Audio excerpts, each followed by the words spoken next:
All right, Scotty Bear here, back with another video. This is the video of the hearing for the unemployment. Figured it might be smart to kind of get everything rolling, so that way I just got to edit one continuous shot rather than, all these short videos. I thought, maybe I don't want to record it or something, but in this situation, I think I do want to record it. One, so I could look back at it and, get feedback and remember exactly what they said. Two, so you guys could see it's not every day you get a hearing with the government for overpayments. And then three, I'm going through this. I might as well document it, right? How bad could it be? It's very straightforward. I was out of work I certified for 16 weeks. We'll see what happens. It is 8:28 in Las Vegas time right now.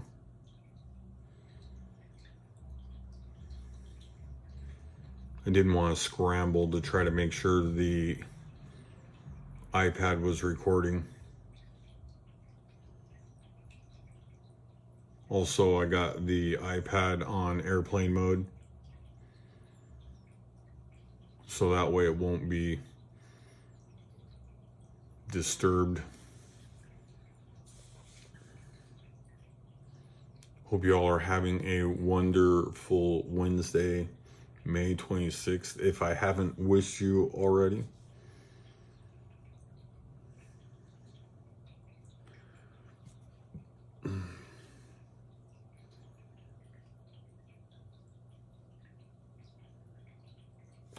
Time ticking by here. Like I said, I'll probably edit this down, just speed it up a little bit. Just kind of chilling out here.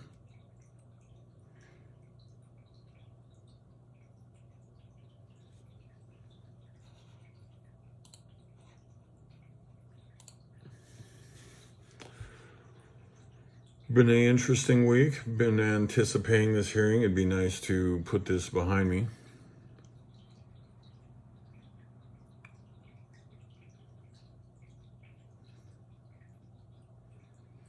Just about, it should be any second now.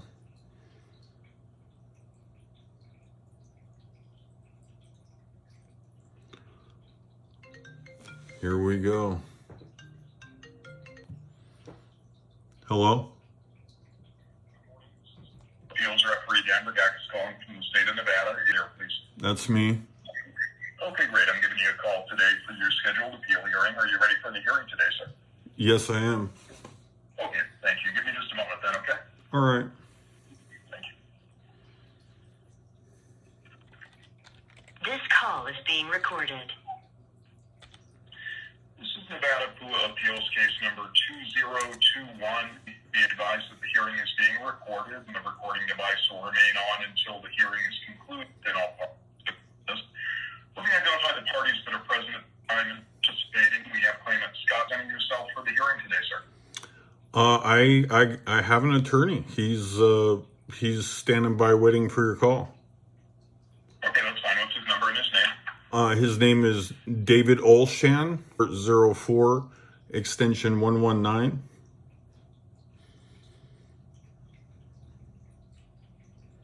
David Olsham, 702-386-0404, extension 119. Is that correct? That's correct. Okay, hold on just a minute. Poor David. Please be advised, due to ongoing COVID-19 restrictions and changes, our hours of operations and walk-in services are subject to change. Due to limited staff, wait times may be long expected. However, you can complete an online intake by visiting www.nlslaw.net, or you can proceed with completing an intake by phone. We do ask that you please complete your intake using one method only. Transferring to David Olsham. David Olsham. Hi, Mr. Osham. This is Pua appealing from the state of Nevada. I had your client scheduled appeal hearing. You said that you were his attorney and you'd be representing him in this case? Yes. Okay. Give me just a moment, okay? Okay. Thanks. This call is being recorded. Yes. Okay. I'm going to go ahead and take it from the top then, okay? This is Nevada Pua Appeals Case Number ET. Be advised that the hearing is being recorded and the recording device will remain on until the hearing is concluded and all parties have been dismissed. Let me identify the parties that are present at this time and participating. We have Planet Scott. I asked you, excuse me, previously if you'd be representing yourself for the hearing today. You did say you have an attorney, David Olsham, who's also on the line with us, 0404 extension 119. And are you still there, Mr. Olsham? Yes, I am. Okay, thank you, sir. And Mr. Asher, do you have anyone else that will be participating as a witness? No. Okay, is that correct? Yeah, that's the correct address. That's not my current home address. Do you need to update the address? No, not at all. I'm still getting mail at that address. Okay. So in the hearing today, we're going to address the issues under appeal that are stated on the notice of hearing, and that's whether the claimant met the COVID-19 related eligibility requirements for pandemic unemployment assistance or the PUA benefits program pursuant to the CARES Act Section 2102, and also whether the claimant is liable for an overpayment under Section 2104 of the Coronavirus Aid, Relief, and Economic Security or the CARES Act of 2020, Public Law 116-136, and or Section 201 of the Continued Assistance for Unemployed Workers Act of 2020. During the hearing, I'll place you under oath and take your sworn testimony. Once I'm done asking my questions, you'll be provided with the opportunity to add any additional information to your testimony. And you have the right to offer additional evidence for consideration, such as documentation relevant to the issue that has not been previously submitted. And you also have the right to offer an objection to any evidence that's offered for the hearing record. Do you have any questions at this point regarding the hearing? And you may ask questions during the hearing as they arise. So we're officially on the record as 69-AT. The claimant's name is David Olsham. And I have, let me just verify something with you. Give me just a second. I have the last four digits of your social security. Yes. Okay. And the hearing is being held on May 26, 2021. The time right now is 8:36 a.m. And the hearing is being conducted by telephone through the Office of Appeals in Las Vegas, Nevada. And the claimant is present by telephone. My name is this case.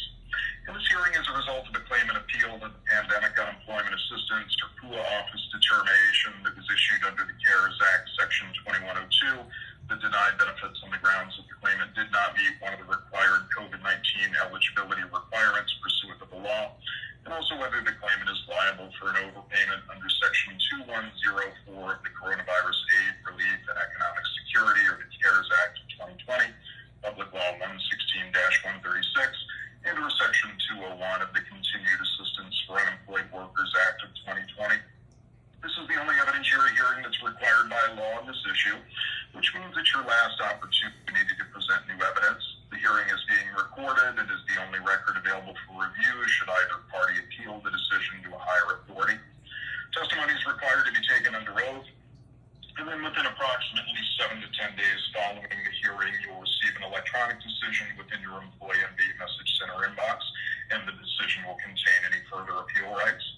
The Employment Security Department Claims Division is a party to all decisions issued by the Appeals Office and may exercise their right to appeal if the division disagrees with the decision. And it should be noted for the record that the Appeals Division is independent of the Claims Office. Now, each party was afforded an opportunity to review the electronic appeal file through the Employee MD portal prior to the hearing. And Mr. Asher, did you review the appeal file content, sir? Yes, sir. Okay, great. So at this time then, pursuant to Nevada Revised Statute or NRS 612.500, I'm required to enter into evidence those records of the unemployment office that are material to the issue, and those records will be given whatever evidentiary weight is appropriate. And I'll review those exhibits now. Give me just a moment.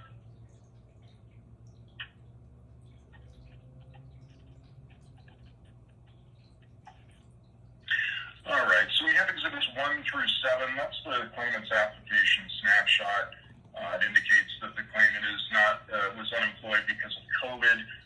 It does cite that he owns his own business called, the application snapshot cites the last day of work of March 30th, 2020, and says he expects to return to work or start self-employment on June 16th, 2020. Exhibit 8, that's the benefit wage detail screen, and that shows the claimant's last covered employment in Nevada was in the second quarter of 2013 with Casino Job Center, Inc. And there's also a screenshot from a system called IDIQ, and IDIQ allows for DETR employees to check for open claims in other states. In this case, it's not showing any other open claims in any other states. Exhibit 9, that's the monetary determination detail. It's got a determination date of February 18th, 2021. That shows the claimant's weekly benefit amount and maximum benefit amount. Exhibits 10 through 11, that's the payment summary screen. It shows the weeks the claimant filed for PUA benefits from March 30th, 2020 to July 18th, 2020. Exhibit 12, that contains various notes from employee NB. There's a note there's a couple of notes here, I'll just read them. There's a note from December 9th, 2020 that states reduce self-employment wages to net income according to documents provided by the claimant. And there's a note from April 23rd, 2021, references overpayment appeal that references the docket number we're hearing today. And it says caused by base period wage decrease issue. Claimant had reported quarterly net earnings of declares an application, which yielded the max benefit amount. Self-employed wages were adjusted to match Schedule C provided, which decreased the weekly benefit amount to $181 and created an overpayment. Claimant states and document uploaded on January 18th, 2021. Overpayment amount is incorrect and wants a hearing. Message was sent to claimant informing how weekly benefit amount was determined. Second overpayment appeal invalidated as a duplicate. And then Exhibit 13, that's a message from an employee NB to the claimant stated April 23rd, 2021. It says, good afternoon, your appeal is being reviewed. Your weekly benefit amount is based on net earnings from self-employment. Net earnings from self-employment are reported on tax form Schedule C you provided. Based on your net earnings, the correct benefit amount is $181. The overpayment was caused by your weekly benefit amount decreasing to the correct amount. Thanks, PUA team. Exhibit 14, that's the overpayment summary, which shows the total overpayment amount and total outstanding balance. Exhibit 15, that's the claimant's passport. 16 is the front of the claimant's driver's license. 17 is a letter from the claimant. It's dated July 18th, 2020. I'll read that as well. It says, help, it seems Friday-ish, July 3rd. I logged in and my claim vanished. See screenshot attached. The phone lines are jammed, and I remember Heather saying snail mail was the best way to reach you. Now it's my only way. Your system has wiped out my claim somehow. Luckily, I made some screenshots of my account included with this letter. I can't file weekly certifications. I was paid 4 months of PUA direct deposit. Most of my payments were showing as in progress, as you can see from screenshots I've included. I also preemptively attached this letter, my 2019 and 2020 PayPal earnings statements to date showing year over year my loss of earnings plus my Nevada driver's license. I know you guys are doing a hard job. Thanks for your help in this matter. Exhibits 18 through 26,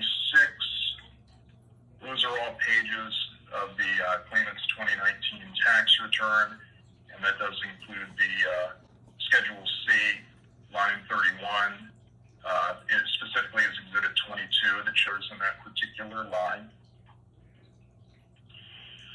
Exhibits 27 through 30, that's a statement from Chase to the claimant, JP Morgan Chase Bank, and it does show the claimant address.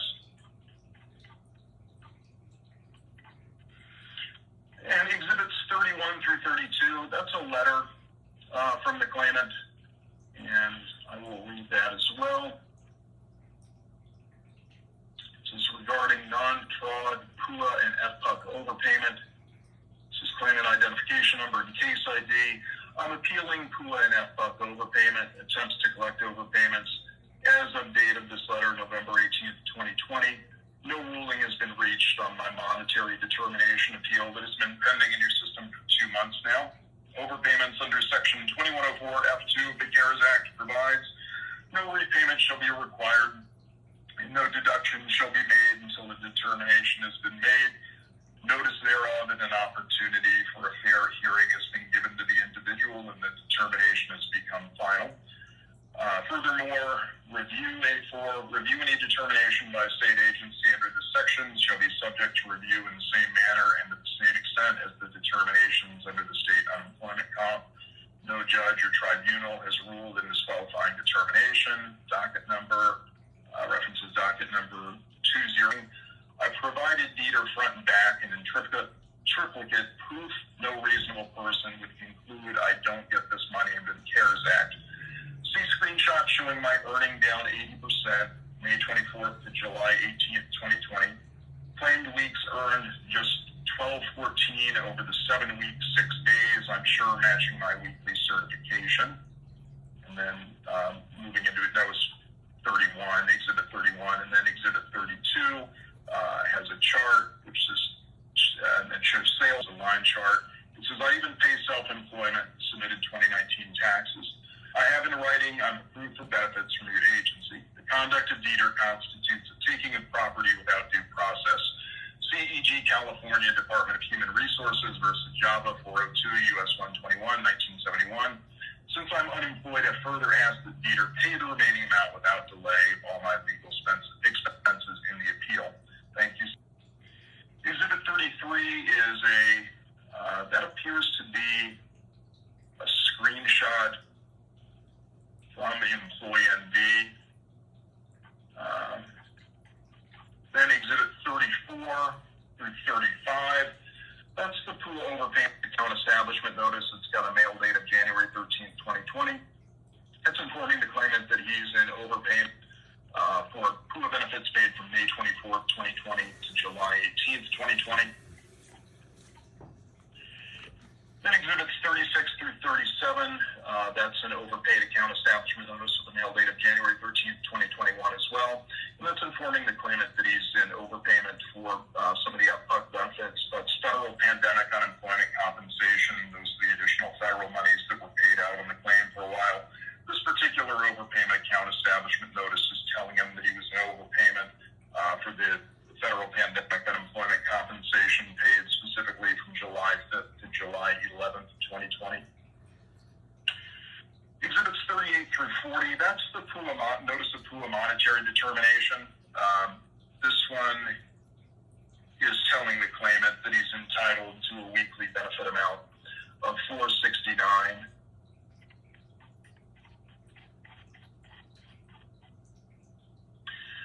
Then Exhibits 41 through 43, that's a different notice of pool of monetary determination that's dated December 9th, 2020. That's the one that's telling the claimant that he's entitled to a weekly benefit amount of $181 instead. And Exhibits 44 through 46, that's entitled Appeals Case Information. It's got the claimant's reason for appeal.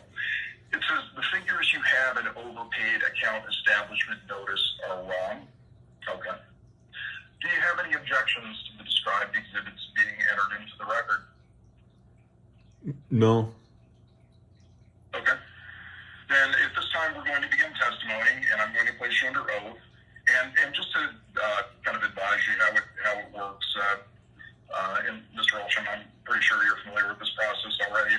I'm going to ask you some questions, and then when I'm done with that, your attorney can question you as well, and your attorney is going to be given the opportunity to make a closing statement on your behalf or make an additional summary regarding your eligibility. But like I say, at this time we're going to be in testimony, and I'm going to place you under oath. All right. Do you swear or affirm under penalty of perjury that the testimony you're about to give today will be the truth? Yes, I do. Thank you, sir. Please state your name for the record. Okay, thank you very much. And Mr. Like I say, as I do that, you'll probably hear me typing just because I'm taking some notes. So you may notice that I'm silent from time to time, but I am listening to what you're telling me. So I just wanted to make you aware of that. Okay. But for starters, I just wanted to ask you, how were you COVID affected as of March 30th, 2020? Well, my niche is in the casino and sports betting situation. I market for those niches, and the casinos and sports were both shut down.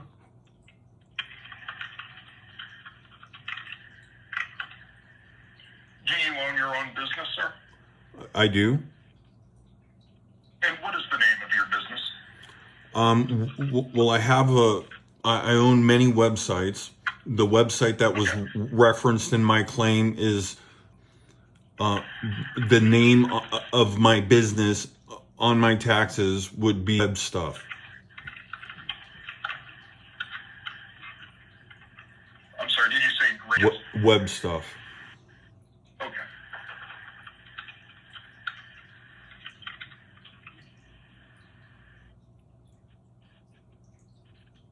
.com, is that the website that you use for marketing sports books and casinos? No, I own many websites. The one that I use for marketing sports books and casinos is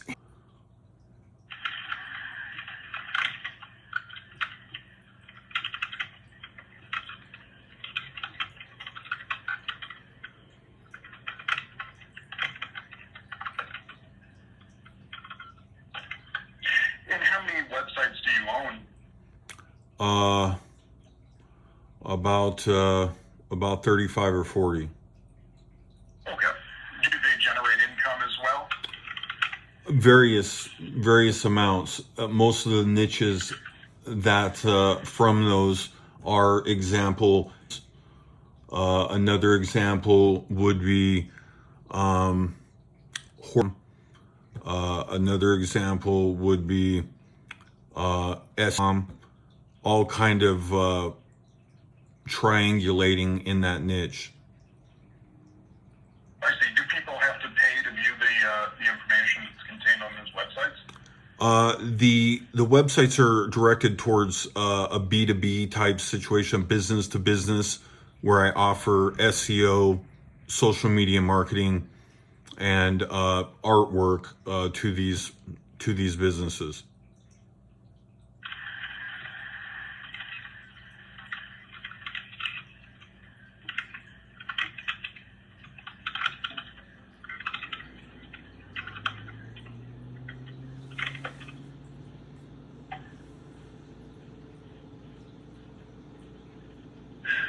So you mentioned that you owned various websites, and you've explained to me essentially what the websites do in a nutshell. But were you able to generate any income during the period of time of the pandemic?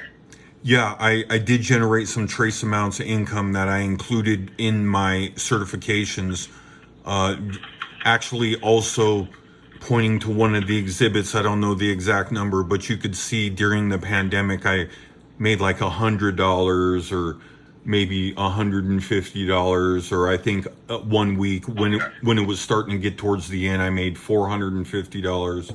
So, as soon as sports came back on July 24th, my revenue returned. I see. Okay, thank you. Give me just a moment then. All right.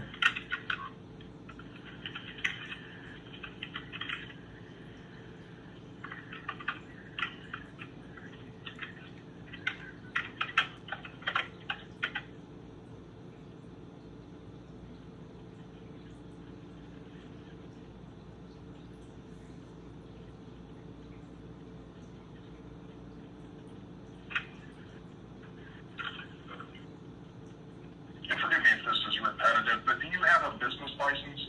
No, I don't. Are you required to have a business license? No, I'm just an online provider. I'm addressed and done business in Las Vegas for 15 years right now. Okay, thank you.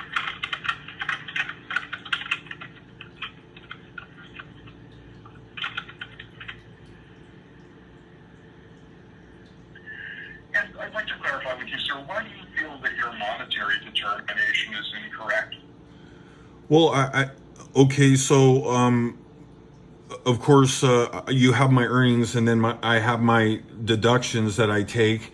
when I filled out the application for PUA, right? I went off my earnings in PayPal, and that was at that particular moment was my my gross until I took deductions for my taxes in July. So I just basically went off the information I had and I presented to you.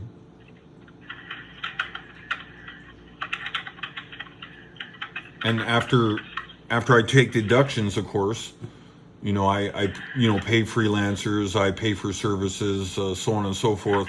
Of course, my Schedule C reflects that my my take home, I guess my net would be far less. Okay.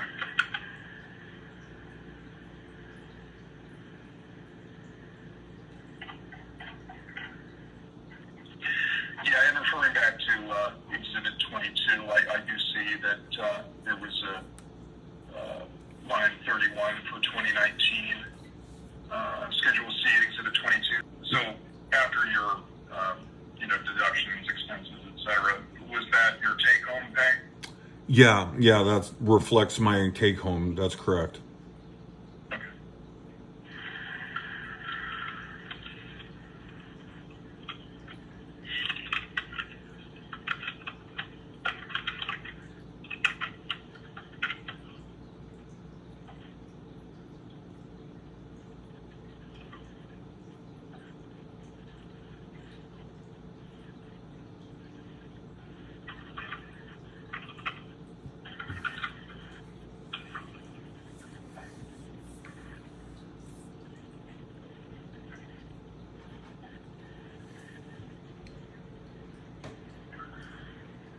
And I'm going to ask you now just a few questions about the issue of overpayment. Some of them may seem a little bit personal. Just bear in mind it's not my intention to pry unnecessarily or offend you. I just want to ask you these questions, and then I'll let your attorney ask you some questions as well if he wants to do that. But the first question that I want to ask you about the issue of overpayment is: did you receive the benefits? I received again, I apologize if I'm wrong. I believe I received six payments, I believe. Direct deposit with I believe 7 or 8 pending or processing still. I apologize if I'm wrong on the precise number. But yes, I received 7,000. I didn't mean to cut you off. Pardon me? That's okay. I feel like I interrupted you when you were speaking. I didn't mean to. Was there something else that you needed to say? Well, to clarify, I received $7,000 for being unemployed for 15 weeks. Is basically in a nutshell. Okay. Which also pointing back to some of the exhibits that it showed over that 15 weeks, I generated. Again, I apologize if the exact number is off, but about $1,200 over that 15-week period, which was about $100 a week. Okay. And you mentioned at some point too, in one of your letters, that you mentioned something about the claim being wiped out or something. I didn't quite follow that. What did you mean by that statement? Okay, yeah, you guys have experienced extensive website issues. Yeah, the claim did appear at one point to be wiped out, and actually that was after it was that weekend of July 4th, and I think you guys were experiencing some sort of extensive website issue. The lady asked me before the weekend, she's like, well, you need to get these things uploaded to the system, the front and back of all your documentation or whatnot, so your benefits will continue. And then the website went out, which I was like, well, I heard Heather, the before directors say it's a good idea to just mail in your stuff So I mailed in my stuff, and yes, it did appear at one point the outage was kind of temporarily deleted my claim. Okay. And getting back to the more specifically the issue of the overpayment, you mentioned that you did receive some benefits. What did you purchase with the benefits that you did receive? An apartment. Did you purchase anything you would not normally have purchased? No, I purchased an apartment, and I put front shocks on my car, and I put tires around my car so that way I could move out of the state, believe it or not. Okay. And do you have any other sources of income or financial assistance? No, I don't. Not at all. And when did you move out of the state? July 24th. Okay.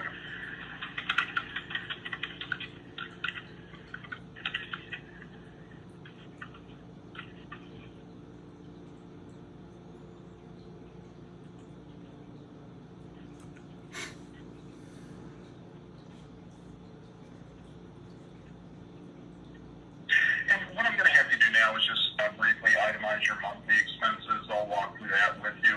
Can you tell me how much per month you spend for housing? About $900 a month. Okay. And how about for utilities? Probably about $100 a month. Okay. How about for food? Maybe about $250 to $300 a month.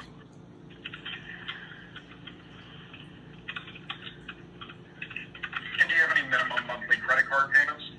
I do. $80. Okay. And how about a car payment? I do not have a car payment.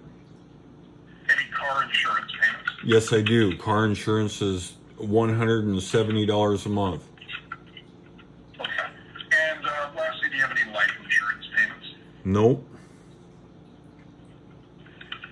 And is there anyone else in your household who's contributing, like a spouse or adult child, things like that, parents? Nope.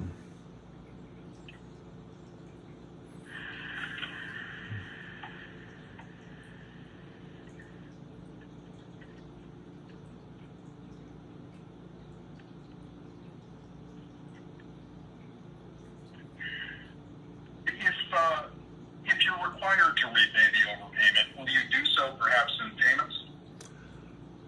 Actually, if I'm required to pay an overpayment, depending on the amount, I am maybe prepared to pay a reasonable amount in full. Okay. Is there any reason you believe you should not have to repay the overpayment? I guess the reason I shouldn't have to pay it is because, frankly, I went 15 weeks without money, and I did what Nevada directed me to do. And I can tell you one thing, it drove me to sleeping on my friend's floor.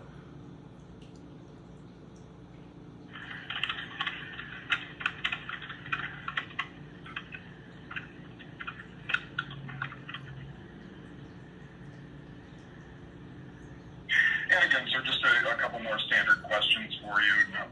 No offense intended here, of course. But are you, in fact, the person who filed the claim for PUA benefits? That's me. Okay. And when you file the claim for PUA benefits, there is an advisement given to you regarding fraudulent claim filing. Do you recall reading that advisement? Probably don't recall reading that specific one, but many things. Okay. All right. And Mr. Olsham, what I'd like to give you the opportunity to do now, sir, is question your client if you'd like to do that. Sure. One thing I want to ask, because you went through the exhibits and I really didn't have a chance to review them, but was the overpayment, the total overpayment sort of deducted by what he was actually eligible to receive given his net income, because we acknowledge that it shouldn't have been gross income, it should have been net. But if it was net and he was eligible, then those PUA benefits should be subtracted out of the overpayment. Do you know if that was done?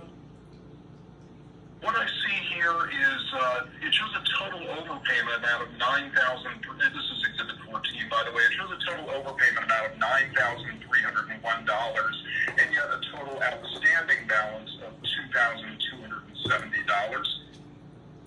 Yeah, but Oh, so it probably was. I don't want to interrupt, but the fact of the matter is I didn't receive $9,000. I received $7,200. Somewhere where seven. Okay.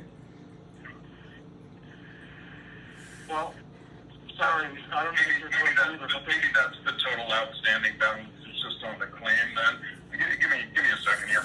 Sure. and I don't want to waste time either. I mean, that would be one of our arguments that, under PUA, there should be a deduction if he was eligible based, on the difference between the gross and the net. Okay.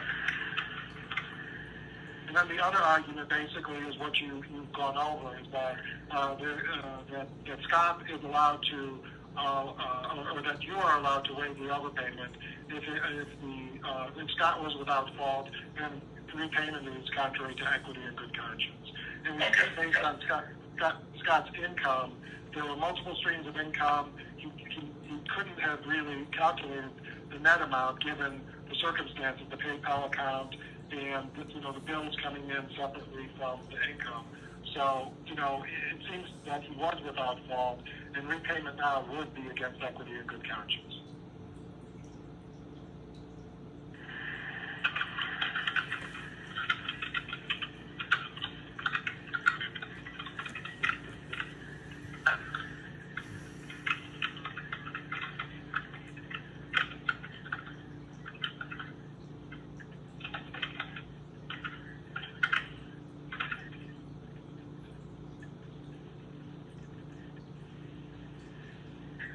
And Mr. Asher, what did you say that you actually received in lieu of benefits? I could be wrong on the exact number, but I believe 7,026. Do you know if that's gross or net? I believe. Hold on, I can get you that. Hold on 1 second.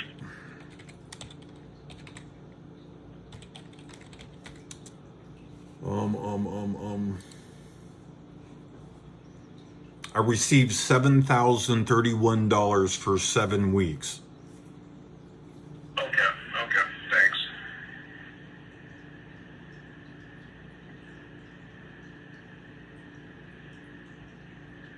And Mr. Olsham, is there anything else that you'd like to ask of your to ask your client before making the closing summary or additional statement regarding his eligibility?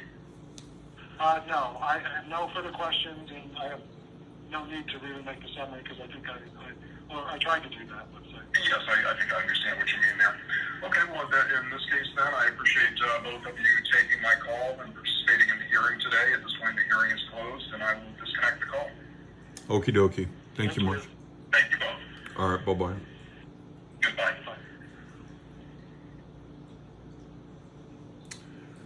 So there you go. That's a unemployment PUA hearing. I don't know. To have an opinion is the way it went. It'll be interesting to see the outcome. Other than that, it seemed pretty neutral. I'll end it right there. It looks like my attorney.